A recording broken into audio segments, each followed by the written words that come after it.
edition of Welcome to Tamil Story. Rohan மற்றும் பிரியாவின் காதல் கதை.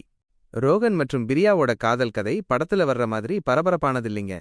கூட்டம் அதிகமா இருக்கிற இடத்துல அவங்க சந்திக்கவும் இல்ல. பெரிய பெரிய சாகசங்கள் செஞ்சு சுழல் காதலா மாறவும் இல்ல. அவங்களோட காதல் மெதுவா எரியிற தீக்கங்கு மாதிரி அவங்க வாழ்க்கையில அமைதியான சந்தோஷத்தையும் உறுதியான ஆதரவையும் கொஞ்சம் கொஞ்சமா பரப்பிக்கிட்டே வந்துச்சு. அவங்க ரெண்டு பேரும் பரபரப்பான ஒரு பெரிய ஆபீஸ்ல தாங்க சந்திச்சாங்க. அங்க சூடா போட்ட காஃபி வாசனையும் கீபோர்டு சத்தமும் கலந்திருந்துச்சு. பிரியாவுக்கு அவரோட தெளிவான ஸ்ப்ரெட்ஷீட்டுகளும் நகைச்சுவையான பேச்சுகளும் பிடிக்கும். ஆனா ரோகனோட அமைதியான குணமும் எவ்வளவு கஷ்டமான பிரச்சனைகளையும் அவர் யோசிச்சு அணுகிற விதமும் பிரியாவை ரொம்ப கவர்ந்துச்சு.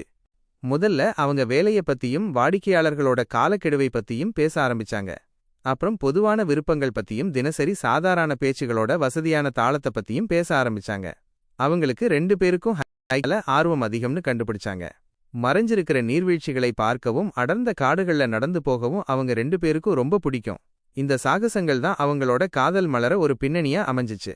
அங்க அவங்க தங்களுடைய ஆபீஸ் அடையாளங்களை விட்டுட்டு அவங்கவங்களாவே இருக்க முடிஞ்சிச்சு. அவங்களோட உறவுல சவால்கள் இல்லாம இல்ல. அவங்களோட வேலை அவங்கள வெவ்வேறு நகரங்களுக்கு கூட்டிட்டு போனப்போ ரொம்ப தூரத்துல இருக்க வேண்டியதா இருந்துச்சு. தனிப்பட்ட வாழ்க்கையையும் வேலை வாழ்க்கையும் சமாளிக்கிறதுல நிறைய போராட்டங்கள் இருந்திருக்குன்னு மீடியம் வந்த ஒரு கதை சொல்லுது. ஆனா எல்லாத்துக்கும் மேல அவங்களோட காதல் இந்த முயற்சிக்கு மதிப்புள்ளதுன்னு நம்புனாங்க. தெளிவான பேச்சுவார்த்தையோட முக்கியத்துவத்தையும் கருத்து வேறுபாடுகளை பொறுமையா பேசி தீர்க்கிறதோட மதிப்பையும் அவங்க கத்துக்கிட்டாங்க.